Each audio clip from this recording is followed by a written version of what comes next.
सचमुच में प्रभु आपकी ये दया है, आपकी ये करुणा है कि हम आपके हे प्रभु जी अपने कामों में, अपने प्रभु जी अपने विचार में व्यस्त होने के बावजूद भी एक बार सौभाग्य दिया है ज़ूम मीटिंग के द्वारा जुड़ने के लिए।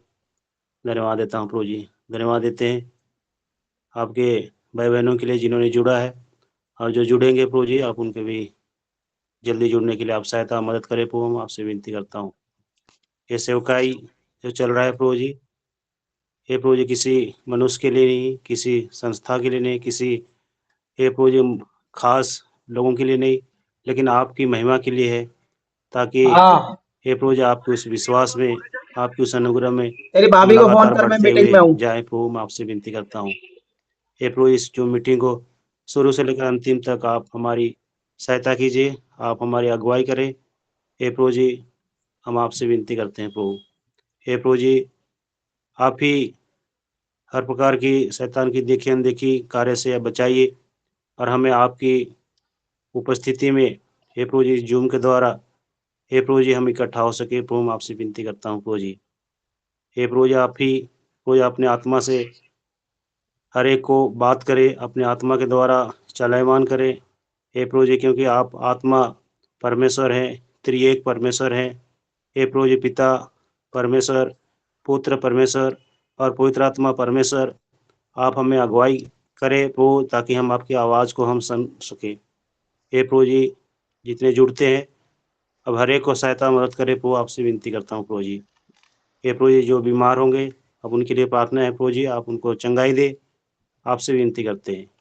सो प्रभु जी शुरू से लेकर अंतिम तक की सेवा को हम आपके हाथ में सौंपते हुए झुक कराते हैं प्रभु जी। छोटी सी विनती मुक्तिदाता प्रभु यीशु मसीह के नाम से। आमीन। आमीन। आमीन। आमीन।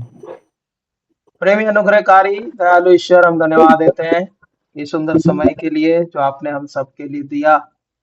हम आभारी हैं प्यारे परमेश्वर कि आपने हमें एक और दिन दिया है ताकि हम आपके साथ संगति करें। हम आपका आभार मानते हैं कि आपने हमको जीवितों की भूमि पर रखा ताकि हम आपके सम्मुख उपस्थित पाए जा सके, क्योंकि पिता परमेश्वर आपका प्रेम और आपकी बड़ी दया है कि आपने हमको हर दिन मौका दे रहा है कि हम आपके साथ संगति करें। धन्यवाद देते हैं हमारे भाई बहनों के लिए जुड़ने के लिए आज की मीटिंग में बड़ी सहायता किया पैर पूजी, और भी भाई बहन हैं जिनको इस मीटिंग में जुड़ना है। हे प्रभु उनके हृदय में आप बातें कीजिए, और हमारी कलीसिया के जवान भाइयों को भी उनके हृदय में आप बातें करें ताकि वो भी आपको समय दे सके। प्यारे पिता, हम प्रार्थना करते हैं हमारी इस छोटी संगति को आप आशीष दीजिए। जो भी प्यार पूजी आपके वचन से हम सीखते हैं हमारे हृदय में बोया जाए ताकि हम 30 गुना, 60 गुना और 100 गुना प्रतिफल पा सके।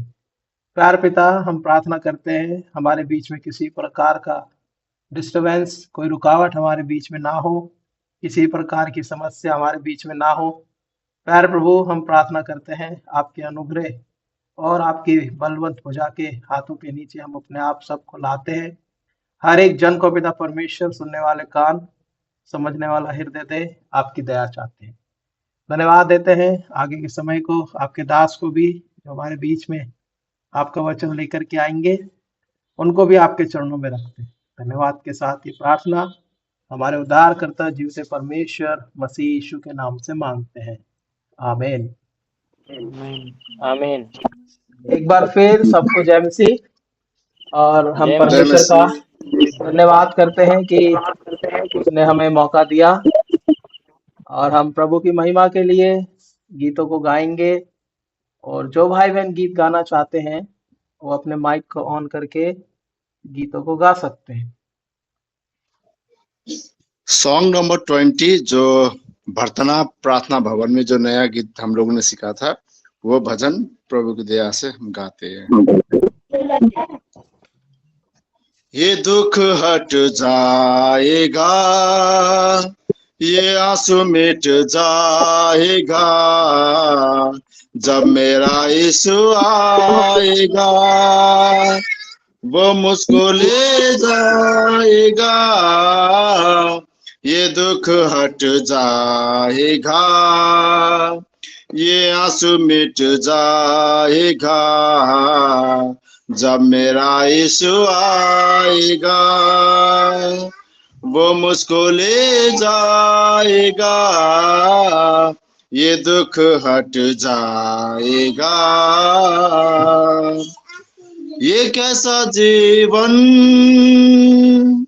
यीशु ने दिया है, वो नया जीवन जो मैंने पाया है। ये कैसा जीवन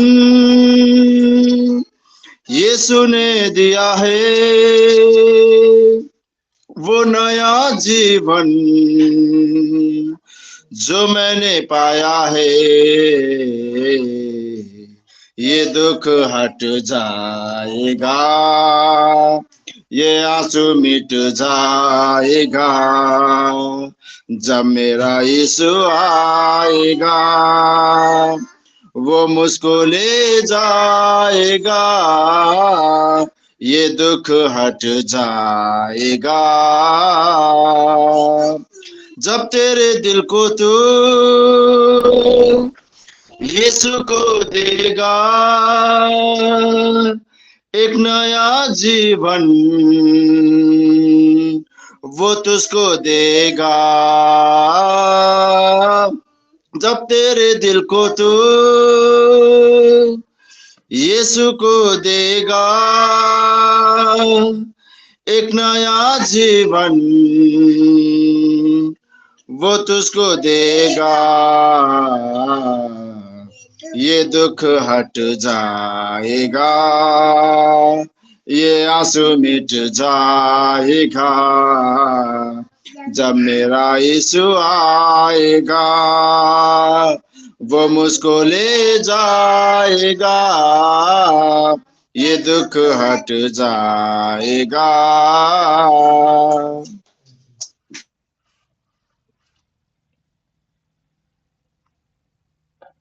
से सॉन्ग नंबर 250 को गाऊं 250।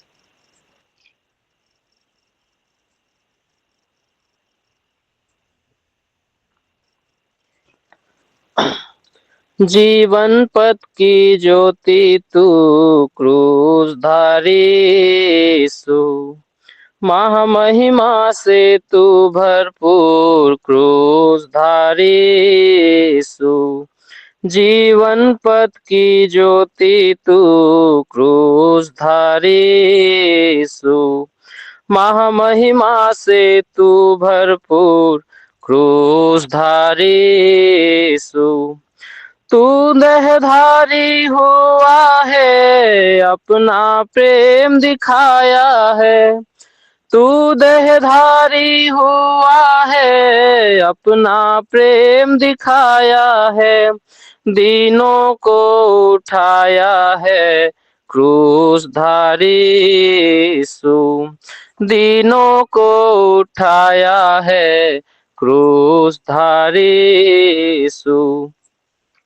जीवन पथ की ज्योति तू क्रूसधारी यीशु, महामहिमा से तू भरपूर क्रूसधारी यीशु। जीवन मार्ग तू ही है और सत्य कहलाया है। जीवन मार्ग तू ही है और सत्य कहलाया है। अनंत जीवन का दाता तू क्रूस पुनरुत्थान तू ही है। अनंत जीवन का दाता तू पुनरुत्थान तू ही है। जीवन पथ की ज्योति तू क्रूसधारी यीशु, महामहिमा से तू भरपूर क्रूसधारी यीशु। तू हुआ है बलिदान देकर क्रूस पर अपनी जान। तू हुआ है बलिदान देकर क्रूस पर अपनी जान। अनमोल रक्त से धोया है क्रूसधारी यीशु, अनमोल रक्त से धोया है क्रूसधारी यीशु। जीवन पथ की ज्योति तू क्रूसधारी यीशु। महामहिमा से तू भरपूर क्रूसधारी यीशु। हम अयोग्य और लाचार आए सब हैं तेरे द्वार। हम अयोग्य और लाचार आए सब हैं तेरे द्वार। महिमा हमसे तेरी हो क्रूसधारी यीशु। महिमा हमसे तेरी हो क्रूसधारी यीशु। जीवन पथ की ज्योति तू क्रूसधारी यीशु। महामहिमा से तू भरपूर क्रूसधारी यीशु। कलवरी पथ के यात्री हम गाते जय जय तेरी हम। कलवरी पथ के यात्री हम गाते जय जय तेरी हम। तेरी हम दिखाई हो क्रूसधारी यीशु। तेरी हम दिखाई हो क्रूसधारी यीशु। जीवन पथ की ज्योति तू क्रूसधारी यीशु। महामहिमा से तू भरपूर क्रूसधारी यीशु। जीवन पथ की ज्योति तू क्रूसधारी यीशु। महामहिमा से तू भरपूर क्रूसधारी यीशु। हालेलुया।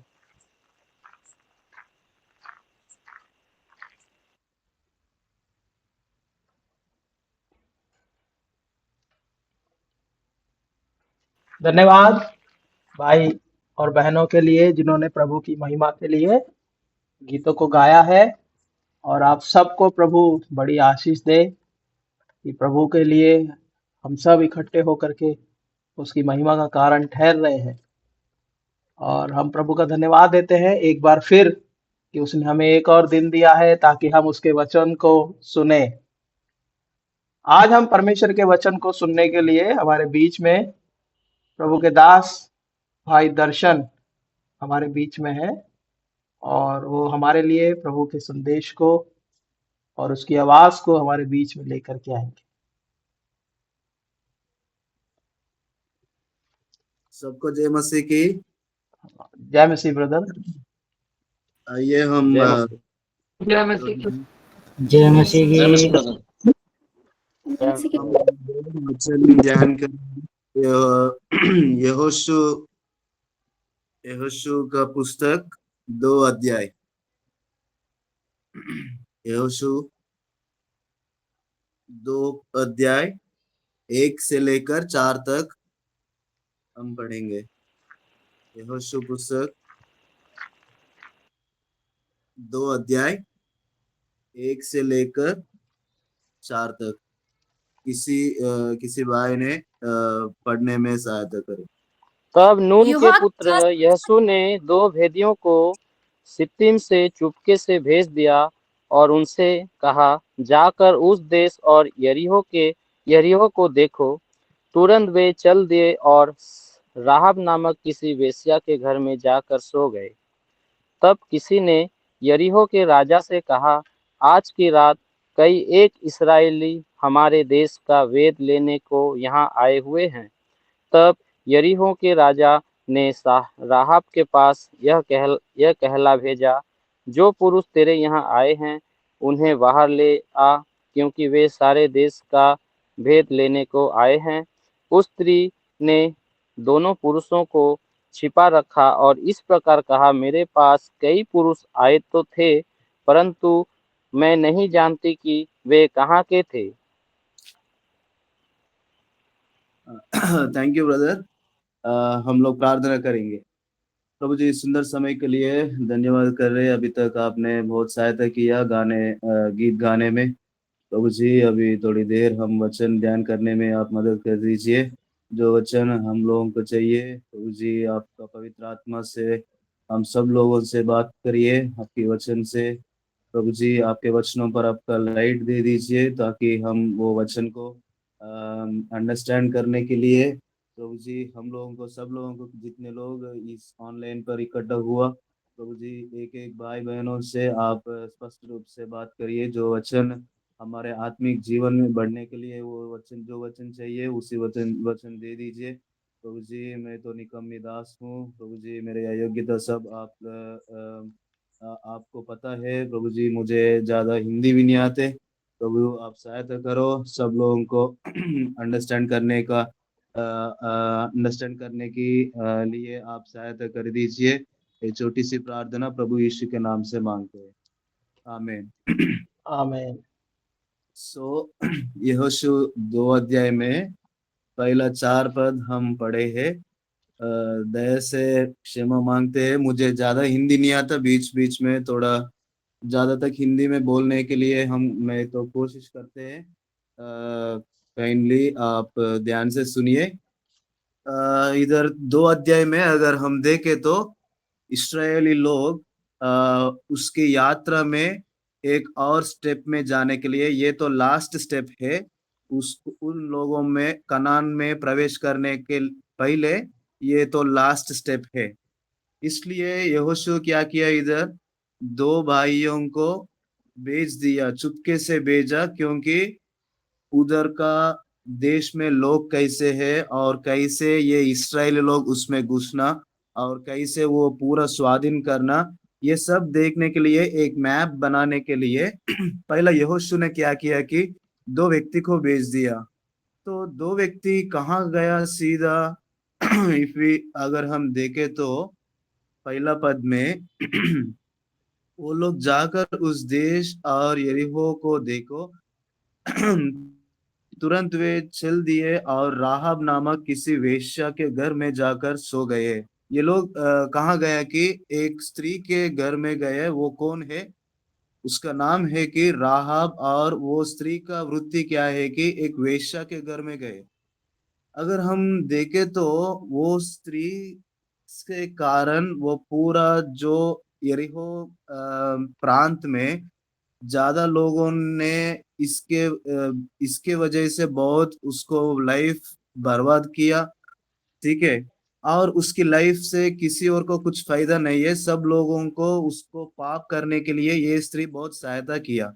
फिर भी इधर हम देखें तो ये 2 लोग क्यों इसी का घर में गए हैं इसका रीजन ये है कि उसका घर कहाँ है कि पहाड़ के ऊपर है, और पहाड़ के ऊपर से सब कुछ देख सकते, कहाँ कहाँ क्या है और कहाँ से ये लोग जीत सकते, कहाँ से ये लोग उसके अंदर जा सकते, ठीक है। और इधर हम एक वचन इधर लिखा है कि तब यहोशू ने उन लोगों को भेज दिया। वो स्पेशली ये बोलते हैं कि आप यरीहो को स्पेशली उसको देखो, वो प्रांत कैसे है, वो देश कैसे है।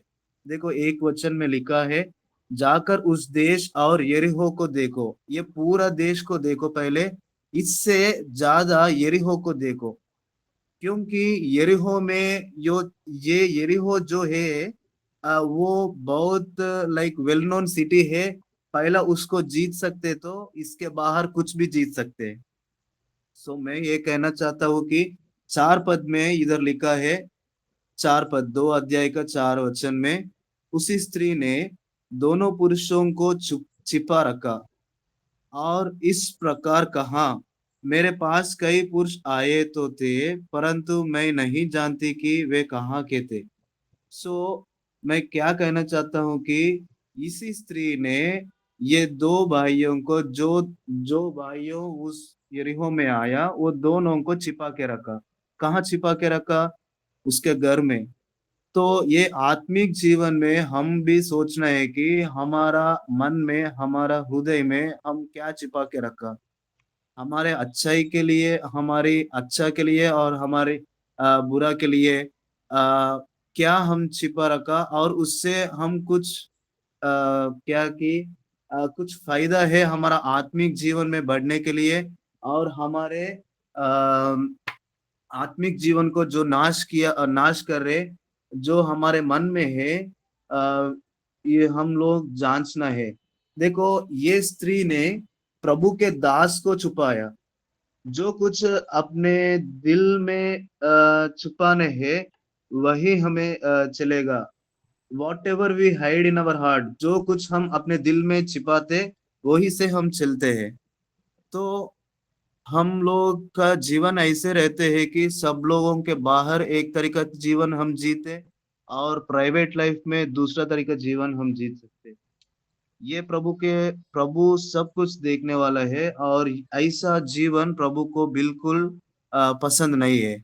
प्रभु क्या हमसे क्या चाहते हैं कि हमारा जीवन भीतर में बाहर कैसा है, तब सब लोग हमको देखने टाइम में हम इतना ध्यान से और इतना सही से हम जीते।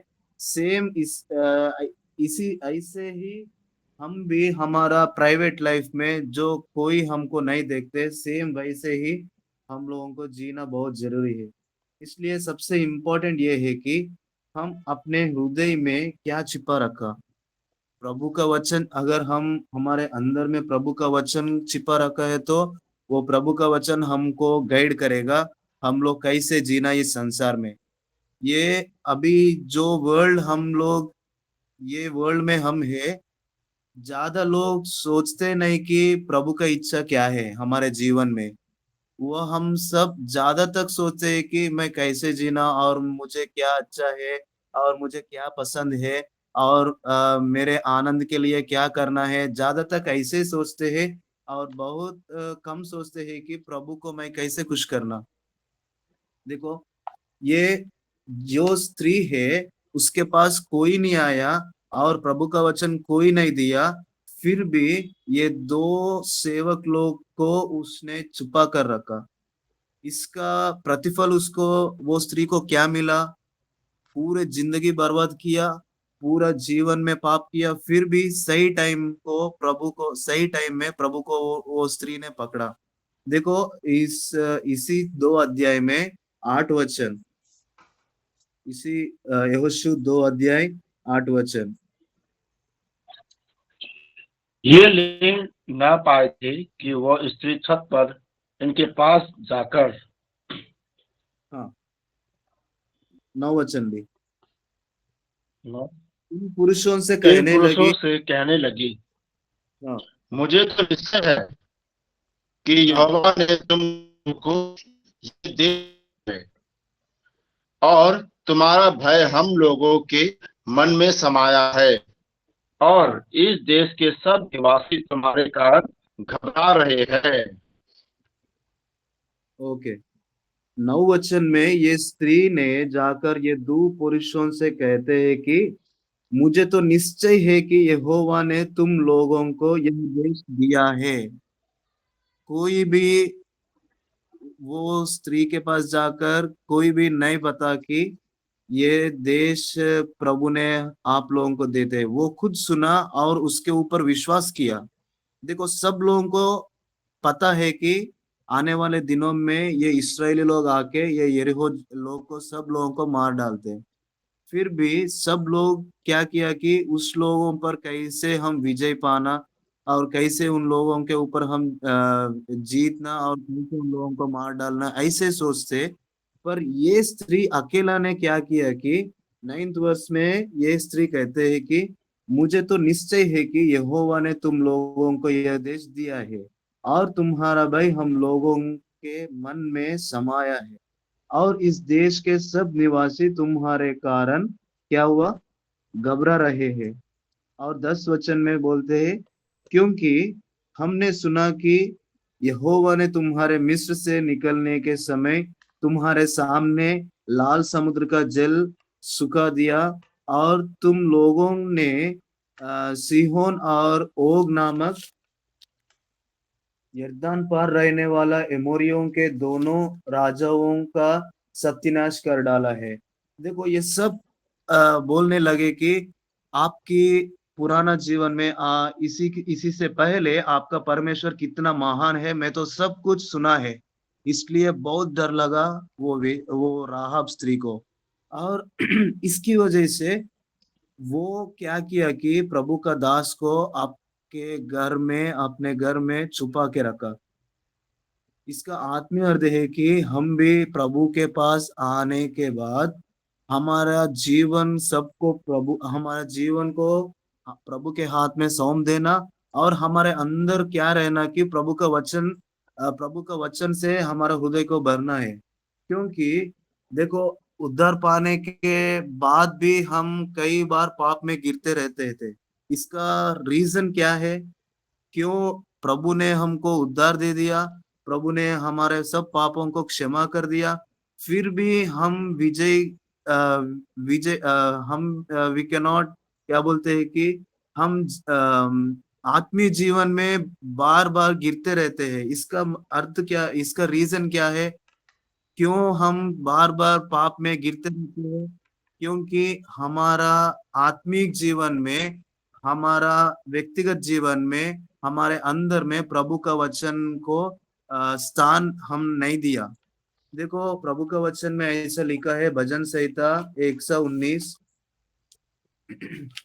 भजन संहिता 119, सैम 119, उसका 165, 119 उसका 165। तेरी व्यवस्था से प्रीति रखने वालों को बड़ी शांति होती है और उनको कुछ ठोकर नहीं लगती। हाँ, इधर क्या लिखा है? 165 में, तेरी व्यवस्था से प्रीति रखने वालों को बड़ी शांति होती है। जिसके मन में प्रभु की व्यवस्था, प्रभु का वचन जिसके मन में होते हैं, उसके मन कैसे होते हैं कि बहुत शांति होती है और उनको कुछ ठोकर नहीं लगती, गिरने के लिए कुछ भी नहीं लगती। क्योंकि मन में क्या है? प्रभु का वचन से भरा हुआ। और इसी 119 में 11 वचन, 119 और उसका 11 वचन। मैंने तेरे वचन को अपने हृदय में रख छोड़ा है कि तेरी विरुद्ध पाप न करूं। देखो, इधर सैमिस ये कह रहे हैं कि मैंने तेरे वचन को अपने हृदय में रख छोड़ा है कि तेरे विरुद्ध पाप ना करो। इस वचन से हम लोगों को समझते कि हम क्यों बार बार पाप में गिरते रहते हैं। इसका मीनिंग, इसकी रीजन है कि हमारे मन में वचन काम नहीं कर रहे, हमारे मन में वचन को ऊंचे स्थान हम नहीं दिया। तब सिचुएशंस आते, देखो, वचन को इतना हम प्यार करते हैं, उतना हम वचन हम सब लोगों को वो प्रोटेक्ट करते हैं। जब पाप हमारे सामने आते हैं, जो टेम्पटेशंस आते हैं, जो ट्रायल्स आते हैं, तब हम वचन को पकड़ के उसको डांट सकते हैं। ये वचन में ऐसा लिखा है, मैं ये पाप नहीं करता हूँ।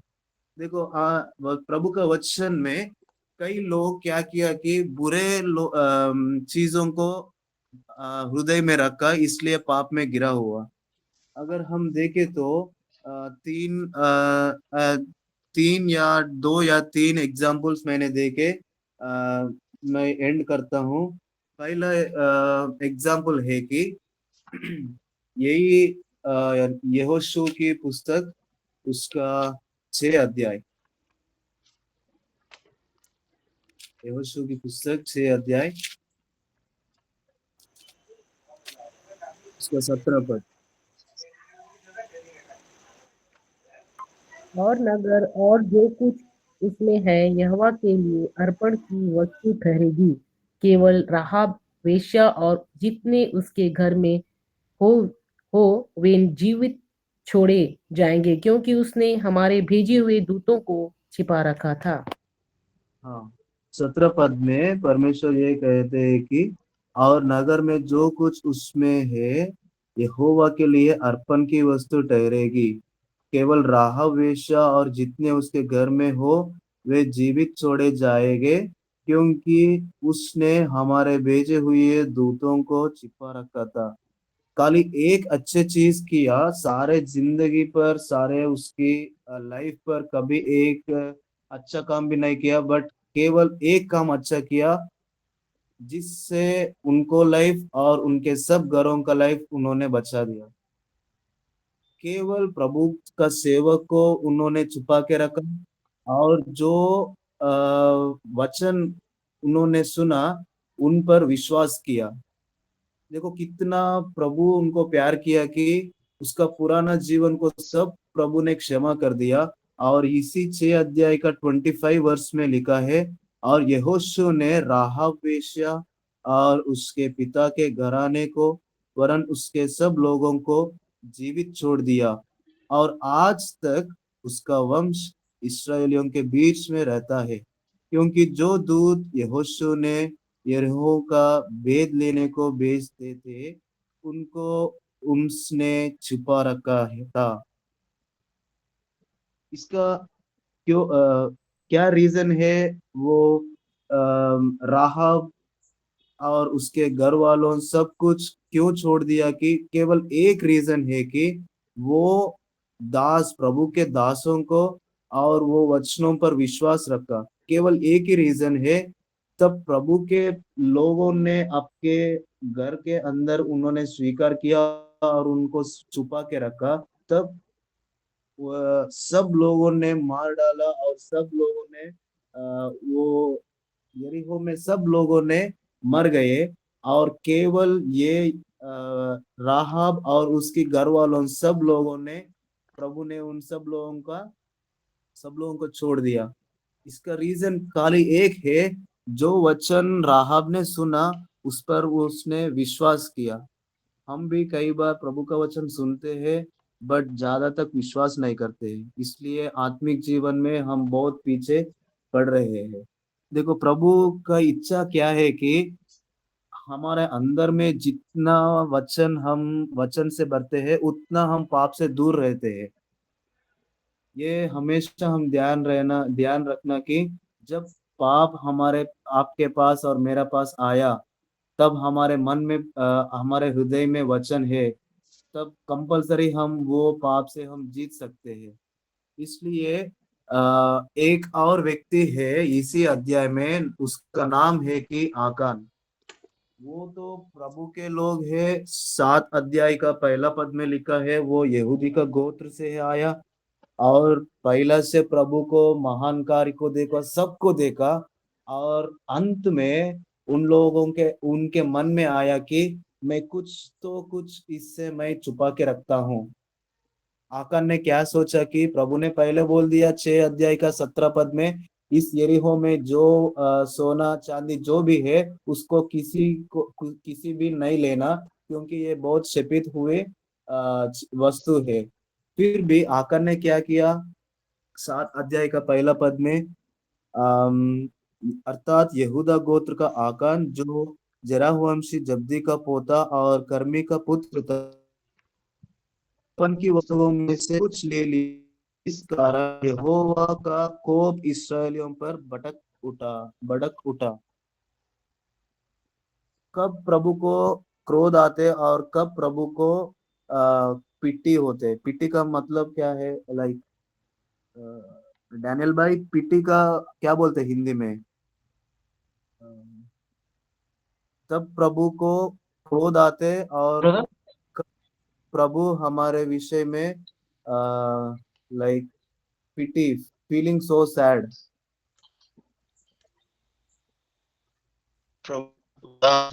दो चीज, okay let me might try to explain.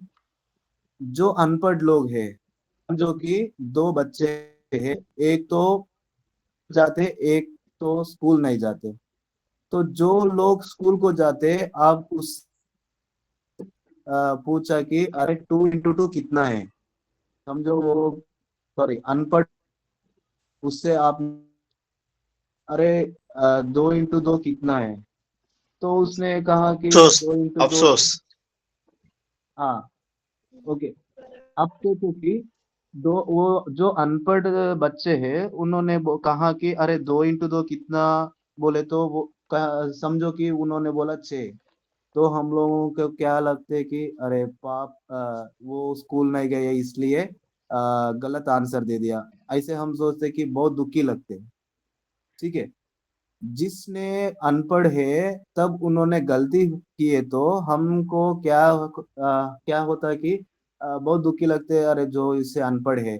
But जो लड़के स्कूल को गया और सब कुछ सीखा फिर भी 2 इंटू 2 कितना बोले तो वो भी सेम आंसर दिया, गलत आंसर दिया, तो क्या हम लोगों को दुखी लगते या क्रोध आते, कोप आते, क्या आते? ज्यादा तक हमको क्रोध आते कि अफसोस ये। लगता, अफसोस। सॉरी।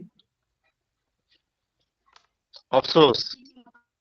ओके, वो तो आपको समझ अफसोस। गया। ओके, तो या सेम ऐसे ही प्रभु भी सबको पहले बोल दिया आका सब इसराइल लोगों से, देखो ये पाप आप नहीं करना, पहले तो बोल दिया।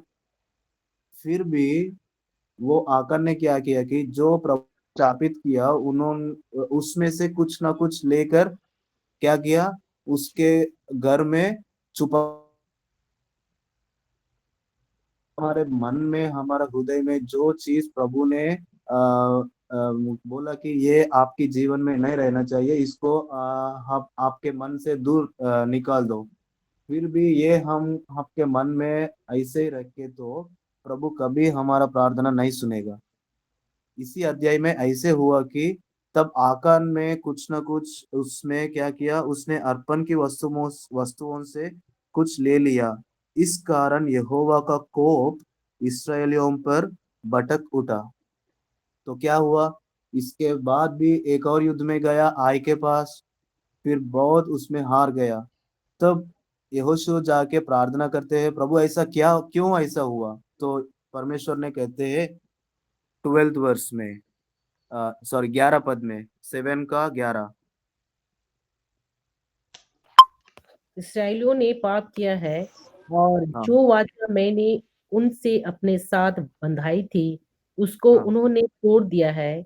उन्होंने हाँ अर्पण की वस्तुओं में से ले लिया, वरन चोरी भी की और छल करके उसको अपने सामान में रख लिया।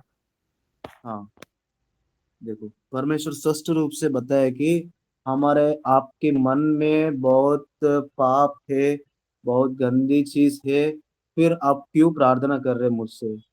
डायरेक्ट प्रभु ने यहोशू से ये कहा कि जाओ, पहले इसराइलियों ने पाप किया, पहले वो पाप को आपके मध्य से हटा दो, फिर मैं आपको मदद करेगा। सेम ऐसे ही हमारे जीवन में भी प्रभु ये कहना चाहते हैं कि आपके मन में जो पाप है पहले उसको हटा दो, तब तुरंत आपका प्रार्थना और मेरा प्रार्थना को प्रभु जवाब जरूर उत्तर देने वाला है। देखो, आकान को बहुत सारे चांसेस दिया कि अपने आप आकर आपका पाप जो आपने किया उसको आप बोलो और उसको छोड़ दो, फिर भी आ, आकान अपने आप खुद नहीं आया। तब तक चिट्ठी डाला, एक एक गोत्र से, एक एक व्यक्ति से, लास्ट उनको पकड़ा, तब तक उन्होंने नहीं आया। उन्होंने सोचा होगा कि अरे मैं मुझे कैसे पकड़ेगा, इतना लाखों लोग है, इतना लाखों लोगों से मैं कैसे मुझे कैसे पकड़ेगा ये लोग। बट प्रभु सब कुछ देखने वाला प्रभु है, और प्रभु के आंखों से कोई भी नहीं छुपा सकते। इसलिए हमारे जीवन में जो अनचीज वस्तु है और अनचीज बुराई चीज है, पहले उनको साफ करना ये प्रभु की इच्छा है।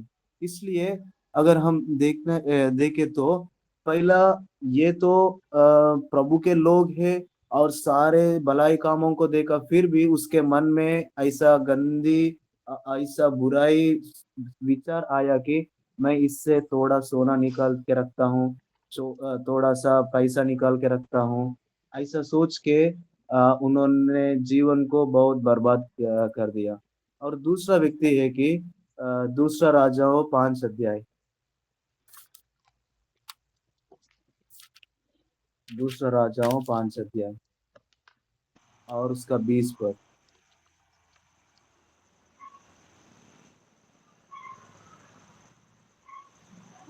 दूसरा कि राजाओं परमेश्वर के भक्त कि परमेश्वर के भक्त एलिशा का सेवक गेहजी सोचने लगा, मेरे हाँ स्वामी ने तो उस हाँ आरामी नामान को ऐसा ही छोड़ दिया है हाँ कि जो वह ले आया था उसको हाँ उसने हाँ लिया, परंतु यहोवा के जीवन की शपथ में उसके पीछे दौड़कर हाँ उससे कुछ ना कुछ ले लूंगा। कुछ ना कुछ ले लूंगा। देखो कैसा विचार किया कि इधर गेहाजी ने 20 पद में इससे पहले मना किया। को एलिशा ने पहले मना किया, मुझे कुछ नहीं चाहिए, बस आप ठीक हो गया, प्रभु का धन्यवाद करो, आप चले जाओ, आपसे मैं कुछ नहीं ले सकता हूँ।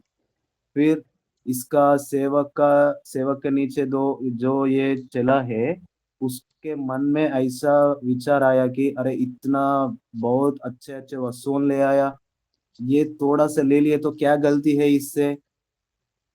ऐसे सोच के उन्होंने क्या बोला, देखो भाई अभी हमारे पास दो सेवक लोग आए थे, इसलिए एलिशा ने मुझे भेजा।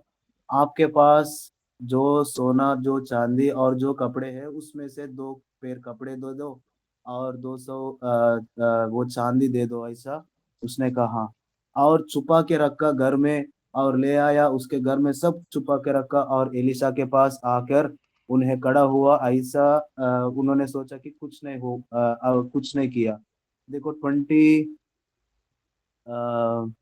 24 और 25 वर्ष।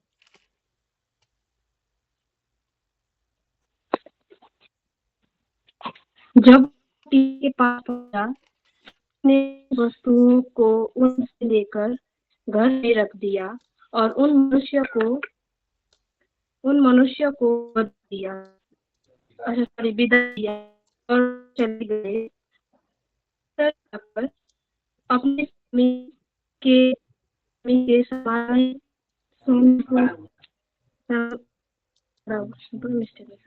सामने खड़ा हुआ। एलिशा ने उसे पूछा, हे गेहजी, तू कहाँ से आता है? उसने कहा, तेरा दास तो कहीं नहीं गया। देखो एलिशा ने इधर उससे कहा, हे गेहजी तू कहाँ से आते हैं?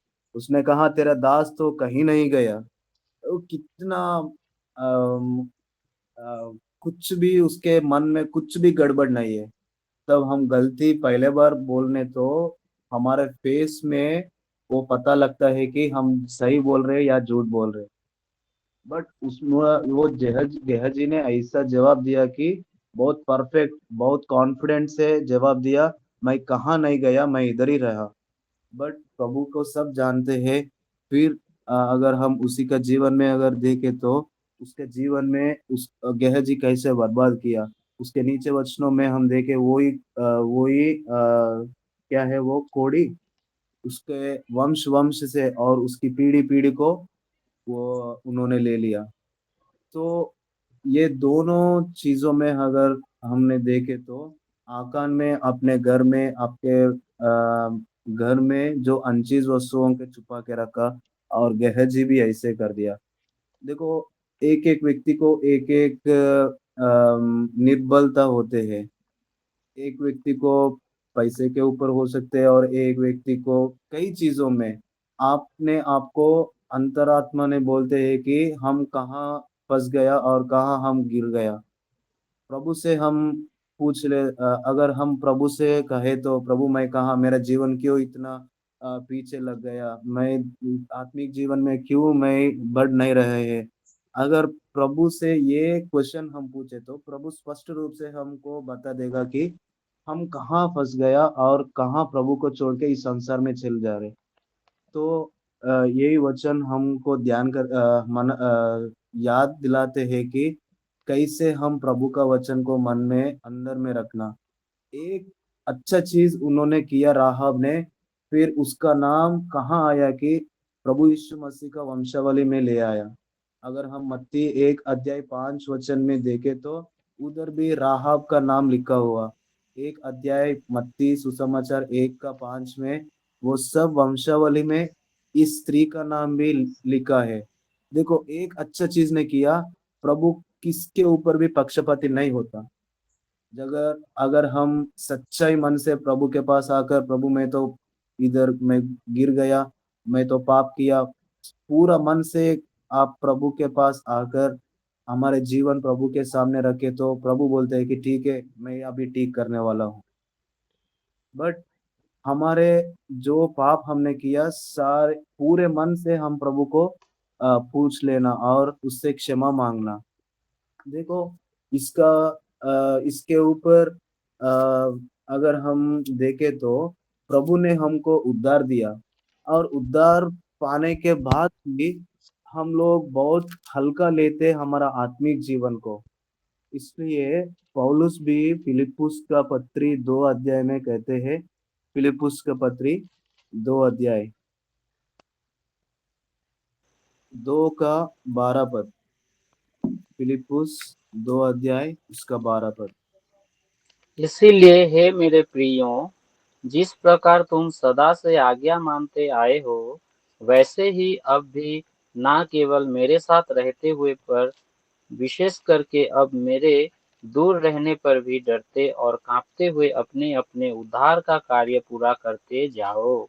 देखो फिलिपियों की कलीसिया से पौलुस ये कहते हैं कि हे मेरे प्रियो, जिस प्रकार तुम सदा से आज्ञा मानने आए हो, वैसे ही अब भी न केवल मेरे साथ रहते हुए पर विशेष करके अब मेरे दूर रहने पर भी डरते और कांपते हुए अपने अपने अपने उद्धार का कार्य पूरा करते जाओ।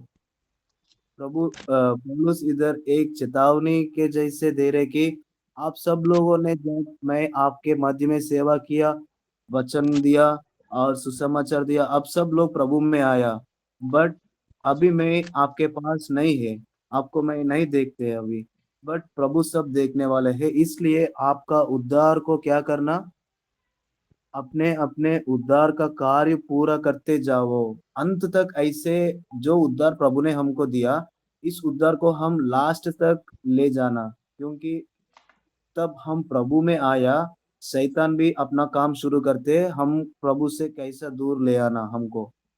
इसलिए हम हर एक रोज क्यों हम लोग ऐसा इकट्ठा हो रहे कि हमारा आत्मिक जीवन कैसे प्रभु में बढ़ना और वचन से हमका हमारा हृदय को कैसे हम प्रभु को दे देना।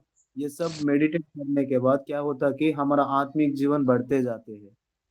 तो पौलुस ने ये चेतावनी दे रहे कि तब मैं आपके पास है तब आपका जीवन बहुत अच्छा है, बहुत सही है, बट मैं तो अभी आपके पास नहीं है। आपका जीवन और अब सब लोगों को मेरे प्रभु के हाथ में सौंप दिया। अब प्रभु आपको देखने वाला है। बस ये एक आपके मन में ये डर है तो आप हमेशा प्रभु अपने आत्मिक जीवन को बढ़ने वाला प्रभु यीशु मसीह है।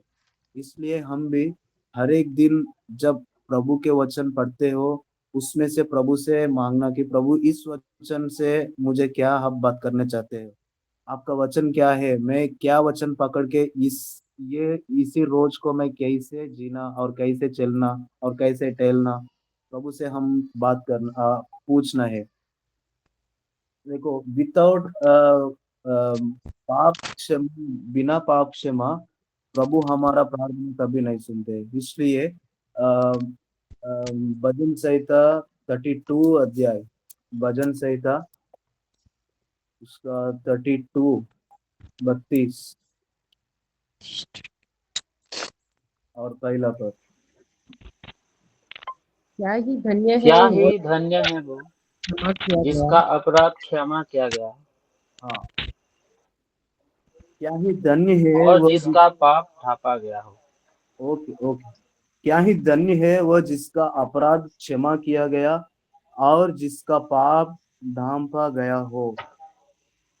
और 2 पद में भी लिखा है, क्या ही धन्य है मनुष्य जिसके अधर्म का यहोवा लेखा ना ले और जिसकी आत्मा में कपट ना हो।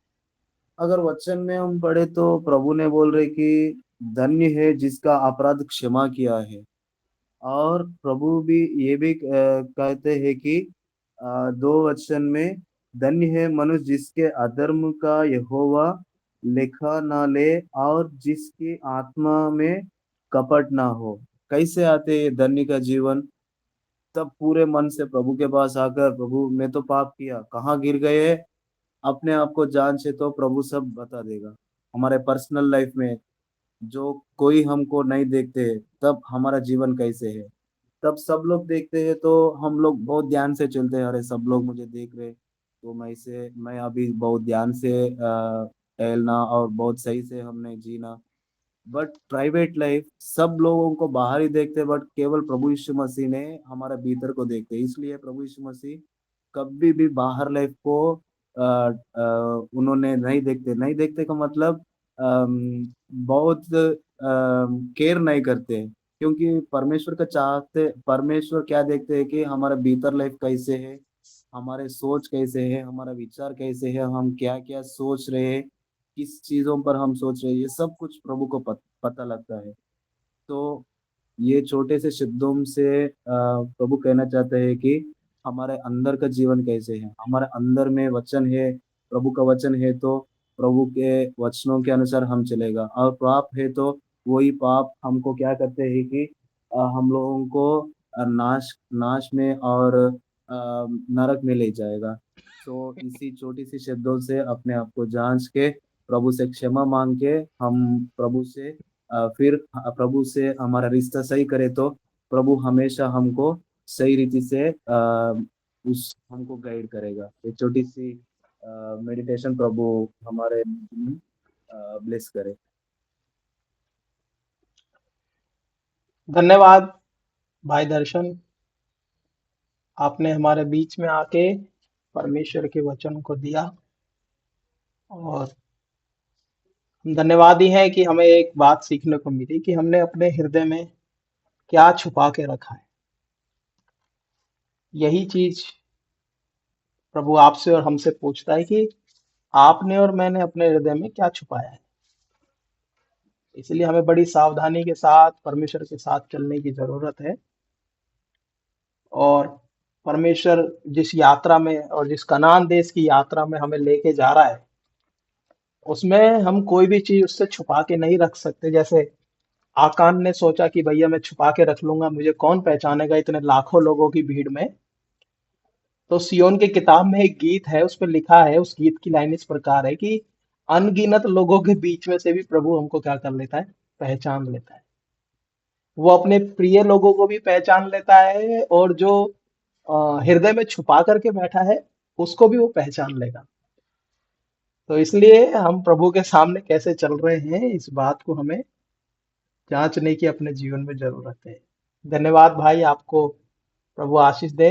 भाई का नाम दर्शन है और भाई कानपुर में सेवा करते हैं। भाई के लिए आप प्रार्थना में याद रखिए। भाई आंध्रा साइड से हैं और उनको हिंदी बहुत कम आता है, लेकिन बहुत अच्छा हिंदी में हमारे बीच में उन्होंने प्रभु के वचन को बताया। हम आपकी स्तुति करते हैं, हम आपकी बड़ाई करते हैं प्रभु जी, धन्यवाद देते हैं शाम के समय में ये सुंदर समय आपने जो दिया। सचमुच है प्रभु, हम आपकी उपस्थिति में जब आते हैं, आप हमें अपने आत्मा के द्वारा बात करते हैं। धन्यवाद देते हैं संदेश के लिए प्रभु। सचमुच है प्रभु, आपने हमारे हृदय को खोला और अपने हमें हर एक भाई बहनों से जितने जुड़े हैं सबसे आपने बात किया, इसके लिए हम आभारी हैं प्रभु जी। सचमुच में प्रभु, ये संसार तो बहुत बड़ा है हे प्रभु जी, लेकिन कैसे प्रभु जी उस वेश्या ने उन दो भाइयों को छिपा के रखा, जिसके कारण उनका जीवन बदल गया। और बदला ही नहीं, उनका जीवन हे प्रभु जी जब उस नाश के होने के समय प्रभु जी इसका परिवार बच गया। हे प्रभु सचमुच है प्रभु, उन्होंने अच्छा चीज को छिपाया हे प्रभु, लेकिन उसके बाद हम देखते हैं अकान का ये छिपाना कैसे प्रभु जी, जो बुरी बातों को, बुरी वस्तुओं को, और कैसे गेंजी हे प्रभु जी उन चीज़ों को छिपाया जो कि हे प्रभु जी उनको पता था। लेकिन प्रभु हे प्रभु जी, आपके सामने हम कुछ भी नहीं छिपा सकते हैं। हे प्रभु जी, उनके लिए कैसा नाश का कारण बना। हे प्रभु सचमुच है प्रभु, उस पाप यदि हम आज भी हम यदि अपने हृदय में हे प्रभु जी अगर छिपा के रखते हैं, हे प्रभु जी एक दिन पाप हमें ढूंढ निकालेगा। और प्रभु जी शैतान हमें उस अंधकार से लेकर हे प्रभु जी उस नरक में ले जाएगा। सो आप हमें सहायता करें प्रभु जी, मदद करें। हे प्रभु जी अपने वचन को अपने हृदय में हे प्रभु जी हम रख छोड़े, ताकि हम पाप ना करें, ताकि उस बुरे वस्तु को हम छिपाए ना। प्रभु आप हमारी सहायता करें, आप हमें मदद करें। सचमुच से प्रभु आपके वचन जो है हमें बल और ताकत और सामर्थ देता है। इस पाप रूपी संसार में चलने के लिए आप हमें विजय करते हैं, हमें बुद्धि और ज्ञान और समझ देते हैं। सचमुच से प्रभु आपके वचन को हम जब पढ़ते हैं, हमारे हृदय को खोल देते हैं और हमें हे प्रभु इस पाप से बचने के लिए हे प्रभु जी हमें बल और ताकत और सामर्थ देते हैं। प्रभु जी इसके लिए बड़ाई करते हैं। प्रभु जी धन्यवाद देते हैं। सचमुच से प्रभु आप हमें एक-एक पद के द्वारा, एक-एक अध्याय के द्वारा हमें बात करते हैं और हमारे प्रतिदिन के जीवन के लिए जब अब इन संसार में चलते हैं, हे प्रभु जी इस पाप रूपी संसार में हम हे प्रभु जी हमारे चारों तरफ हे प्रभु जी पाप ही पाप है, अंधकार ही अंधकार है। लेकिन प्रभु जी अपने वचन के द्वारा हमें प्रभु जी हमें हर एक दिन अपने वचन के द्वारा हमें हे प्रभु जी इस संसार से बचाए रखते हैं। प्रभु जी इसके लिए मैं आपकी बड़ाई करता हूँ। प्रभु जी हे प्रभु जी धन्यवाद देता हूँ आपके दास के लिए जो वचन दिए। प्रभु जी आप उनके साथ रहे, सहायता कीजिए, बड़ी आशीष दे। प्रभु मैं आपसे विनती करता हूँ और जितने भी हमारे भाई बहने जूम मीटिंग के द्वारा जुड़े हुए हैं, सबको आशीष दे प्रभु। हे प्रभु जी आपके वचन में लगातार बढ़ने के लिए, आपकी उस विश्वास योग्यता में लगातार बढ़ने के लिए, आपके उस उद्धार जो आपने जो हमें दिया है उसको थामे रहने के लिए हमें हर एक को प्रभु जी आप अगुवाई करें। हम ताकि हे प्रभु जी अंत तक हम आपकी उस विश्वास योग्यता में बने रहें। प्रभु मैं आपसे विनती करता हूँ। हे प्रभु जी धन्यवाद देता हूँ आपके दास धीरज के लिए और उनको पूरा परिवार के लिए। प्रभु जी आपने सुरक्षित रखा। ये मीटिंग जो प्रतिदिन जो लीड करते हैं प्रभु जी बड़ी सहायता करें और मदद करें। हे प्रभु जी हमें भी आपकी उपस्थिति में आने के लिए सहायता मदद करे। प्रभु मैं आपसे विनती करता हूँ। प्रभु जी जितने भाई बहने जुड़े हैं सबको आशीष दे। प्रभु आपसे विनती करता हूँ। प्रभु जी हे प्रभु जी सारा आदर और महिमा आपको ही देते इस समय झुक कर आता हूँ। छोटी सी विनती मुक्तिदाता प्रभु यीशु मसीह के नाम से आमीन। आमीन। आमीन आमीन। अब जो तुम्हें ठोकर खाने से बचाता है, अपनी भरपूरी और महिमा के सामने मगन और निर्दोष खड़ा करता है, उस अद्भुत परमेश्वर की महिमा पराक्रम अब से लेकर सनातन काल तक और प्रभु यीशु मसीह के आने तक उसकी दया हम सब के ऊपर होती रहे। आमीन। आमीन। सबको जय मसीह की। श्रीकांत जय भाई आप मसीह कहाँ से? की।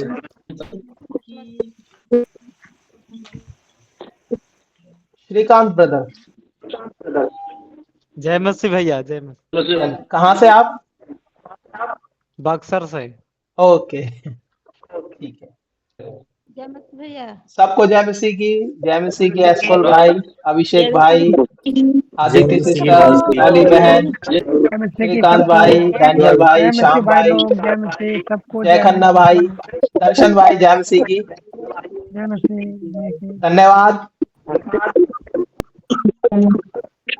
बहुत अच्छा आपका हिंदी है। प्रभु आपको आशीष दे और अच्छे से सीखने में प्रभु मदद करे।